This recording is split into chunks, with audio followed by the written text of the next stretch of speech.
So with this level, this was one that kind of grew out of the work I was doing on the other levels kind of around it.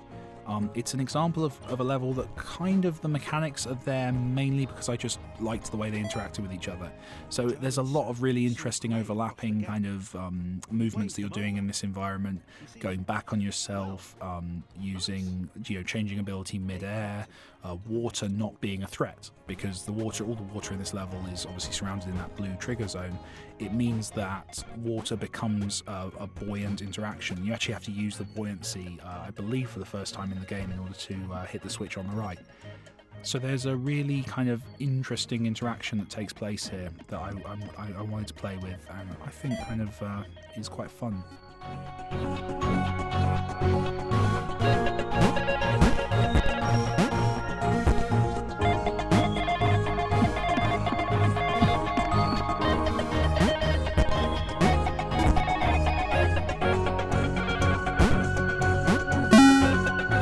So Team Jump, I love Team Jump. Team Jump, the main purpose of Team Jump was to bring a little bit more humour into the game.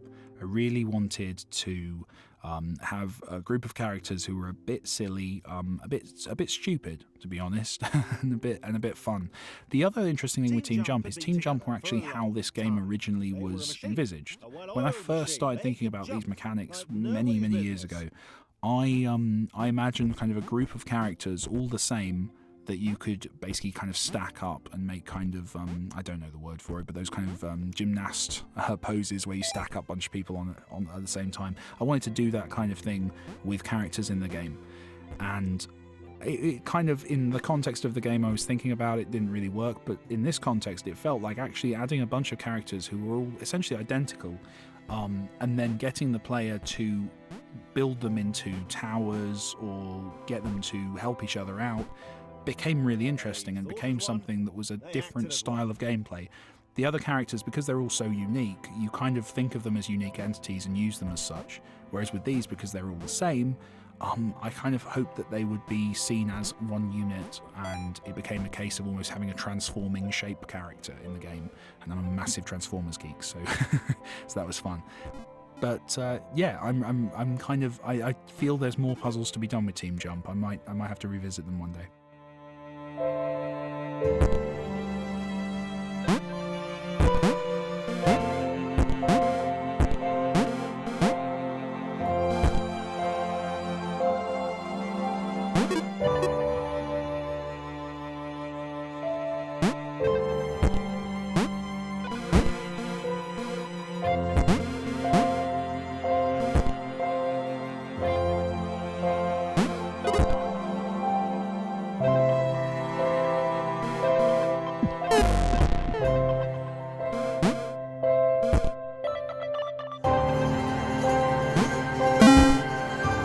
This is another one of my favourite levels, actually.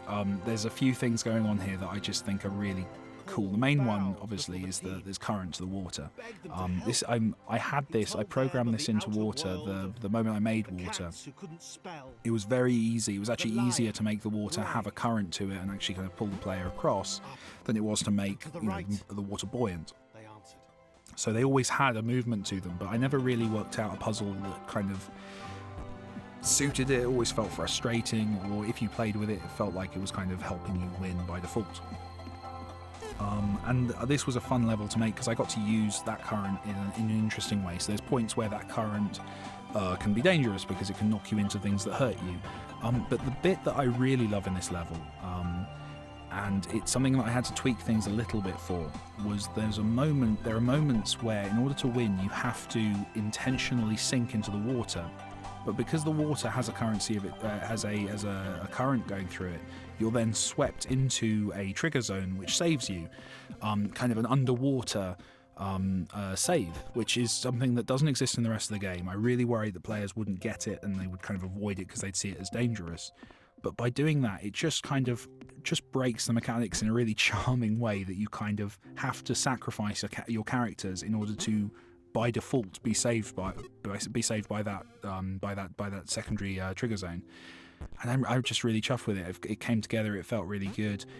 It was hard. I had to fiddle with some code to make it work, but it's a really nice moment. I'm really chuffed with. And then that's it really. There's so much going on in this level. It's just it's a very Thomas Was Alone level, and I'm really chuffed with it.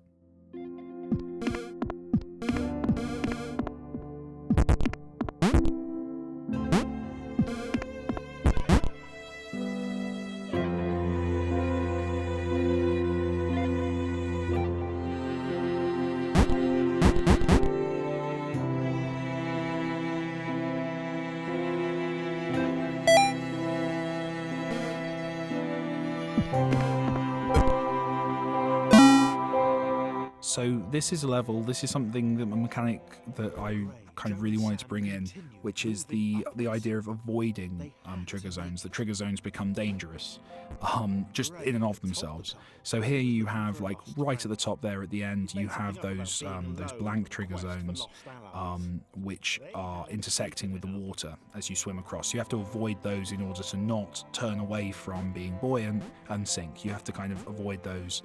And it was really interesting to take something that the player has up to this point used, basically has empowered them, and then to make that a hazard that they have to avoid. And that's something that can only really be achieved once the players, getting the system, they've been through enough challenges with it, they understand how these trigger zones operate. You can start introducing these kind of abstract repurposing, I guess, of the existing mechanics. So it works really nicely, I think. Yeah, it's fun. And it becomes a little bit Frogger, which is quite charming.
should apologise.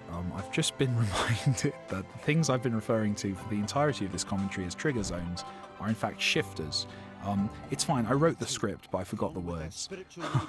So I've been reminded of that, so I will now endeavour to call them shifters. I apologise if I've been talking nonsense. I've probably been talking nonsense. Well done to you, by the way, for staying with me this long. A lot of people will have listened to the first few levels, had a good time, and then kind of moved on with their day. But you've really stuck it out, and that makes you special, and I appreciate that. Okay, so this environment.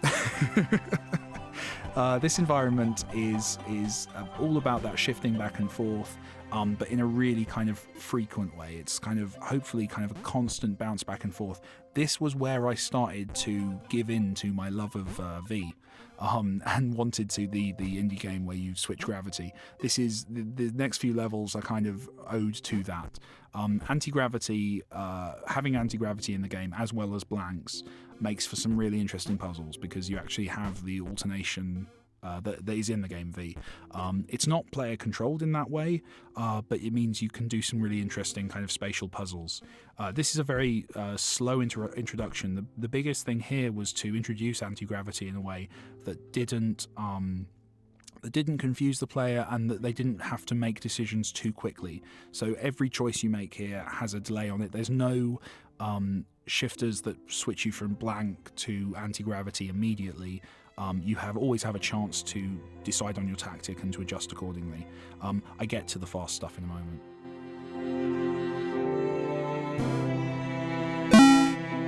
And this is that moment.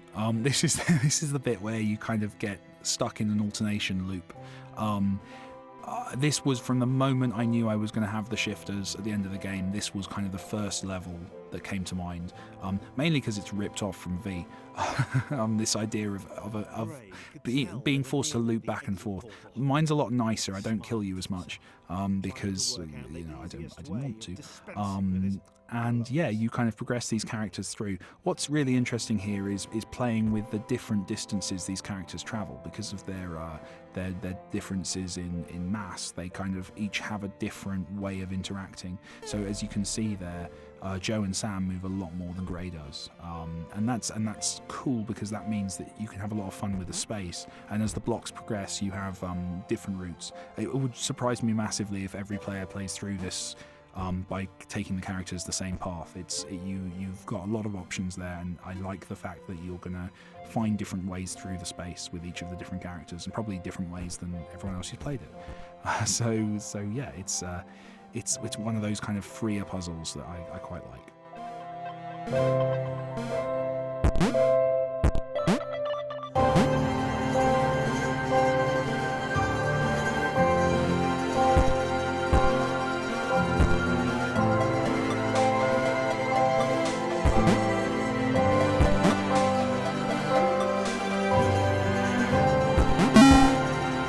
So I said before that the game is at its best when you have 2 or maybe 3 characters on screen at the same time. This level has, I believe, 9 characters, or is it 8? Might be 8. I think it's 8. I'll tell you why I think it's 9. It's because it was 9. Or 10, one of the two, but I actually removed one of the team jump. That was mainly because on a computer keyboard the numbers didn't go high enough that I could have a game which had that many characters in. I didn't really consider it, but I had to go without one of the team jump numbers, which would be fine if there wasn't a piece of dialogue in this level specifically referencing the fact that there are 5 members in team jump. Most people don't notice it unless I point it out. So yeah, hopefully I got away with it until you saw this. If you did get it, well done, you're very clever. Please don't tell anyone, it'll be our little secret. The environment is actually, this is probably the longest level in the game. This is one that most people take a good 5 to 10 minutes to work their way through. It's kind of frustrating as a result. I would, honestly, if I were to do it over, I would probably break this into several different levels and kind of allow you to go through each of these puzzles separately. But I didn't. So this is the level. It's quite long. Enjoy it.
So this level's all about annoying the player.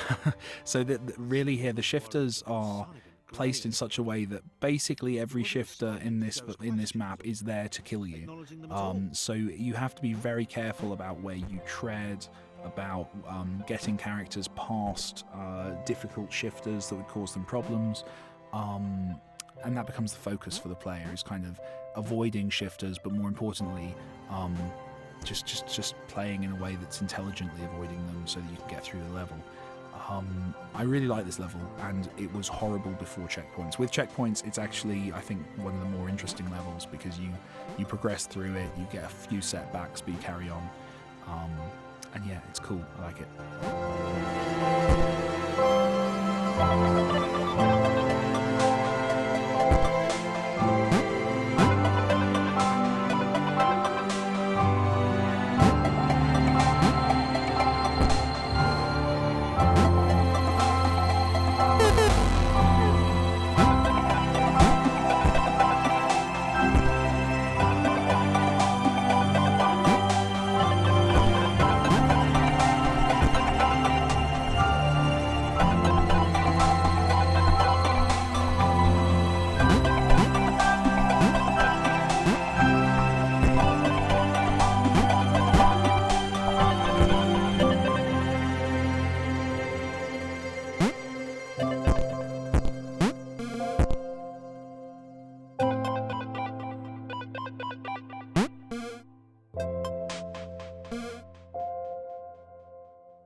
Trying to save his friends?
When I said there were a few levels that came to mind when I added the anti-gravity shifters to the game.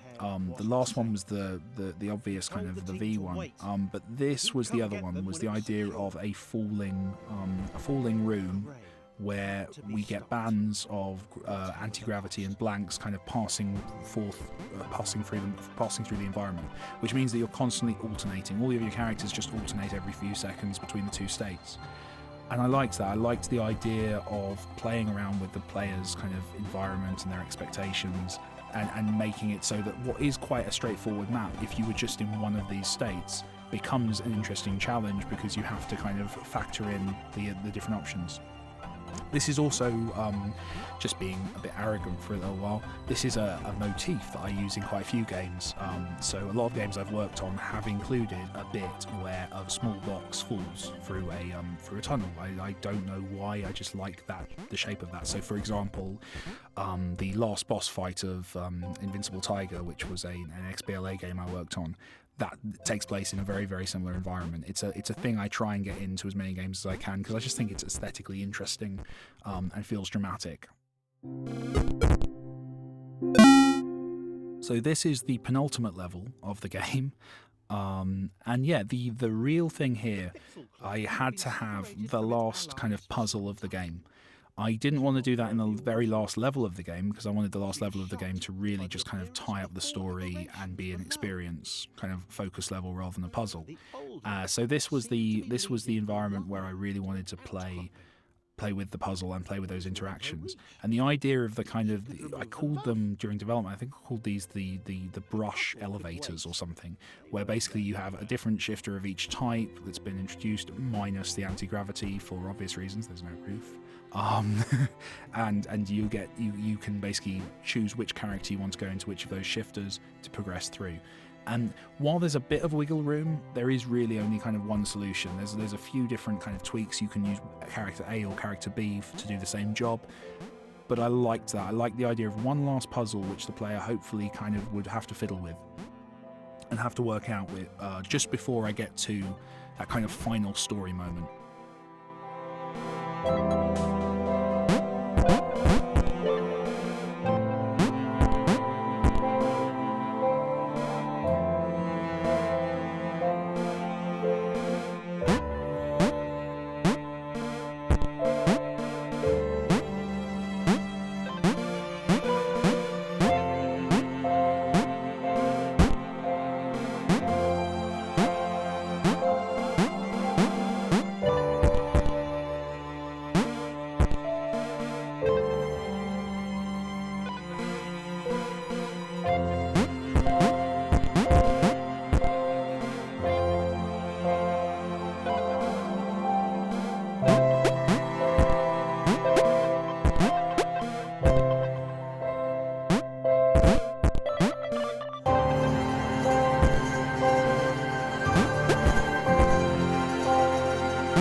This is the penultimate level of the game. And yeah, the real thing here, I had to have the last kind of puzzle of the game. I didn't want to do that in the very last level of the game because I wanted the last level of the game to really just kind of tie up the story and be an experience kind of focus level rather than a puzzle. So this was the environment where I really wanted to play with the puzzle and play with those interactions. And the idea of the kind of, I called them during development, I think I called these the brush elevators or something, where basically you have a different shifter of each type that's been introduced, minus the anti-gravity for obvious reasons, there's no roof. And you can basically choose which character you want to go into which of those shifters to progress through. And while there's a bit of wiggle room, there is really only kind of one solution. There's a few different kind of tweaks. You can use character A or character B to do the same job. But I liked that. I liked the idea of one last puzzle which the player hopefully kind of would have to fiddle with and have to work out with just before I get to that kind of final story moment.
this is it. This is the last level of the game. This is the moment that the whole story's been leading up to. You've got two characters with the separate shifter abilities. I don't play with them too much within the bulk of the level. I wanted you to use these two characters in an interesting way together to progress through, because obviously that's what the whole game has been about. And this to me really is the moment where everything hopefully comes together. We've got a nice minimalist environment which has some cool effects work, which I'm chuffed with and I think works. We've got that incredible last piece of music that David did, which I genuinely think is just one of the most moving pieces of video game music I've ever heard. With this one, actually, all that clever procedural stuff that I mentioned earlier, we didn't do it on this one. This one needed to be controlled by David. This had to have exactly the progression that he had in mind, and that leads to a precision to the way that it's been put together and arranged, and it feels epic. And then Danny comes in, and Danny's performance brings it up as well. This is the kind of the crescendo of the game, and it's a perfect illustration of why the collaboration was so important. The number of different people who put work into this game. And I think it works. I think it works as a result of that. It's something I'm a little mindful in our little chats that we've been having as you play this game, that I maybe haven't mentioned those guys enough. This is a game that could not possibly exist without the collaboration of specifically David and Danny and what they bring to the storytelling and the environment of this game. So yeah, they're pretty awesome. This level ends with obviously that final rise, and yeah, I've had a few comments. People feel the ending maybe isn't quite as clear as it could be. I will tell you now what I think the ending means. To my mind, these two characters find an escape. They exit the computer. They become fully aware. Well, they are fully aware, but they come out into the real world. What happens next? Well, that depends. I don't know yet. I've got some ideas. I've got some thoughts on what happens next, but essentially every sci-fi movie you ever watch with an AI in happens next. This is their emergence. These are the first precursor AIs to succeed, and that's my reading of the ending. But your reading might differ, and that's absolutely cool. And I like reading some of the theories online. Okay, this is me. I'm done. I've enjoyed our time together. Thank you so much. Thank you so much for buying the game. That was very nice of you. Thank you very much for finishing the game. That was also very nice of you, even with all those stare bits. And thank you very, very much for listening to this, listening to my voice, listening to me in this recording studio, trying to say stuff that's vaguely interesting about the game. I hope that succeeded. Thank you so much for your time. It's really cool of you to join me. If you'd like to hear more of my ramblings, please follow me on Twitter. It's @MikeBiffle. And yeah, I look forward to saying hello to you. Thank you very much for your time. Cheers.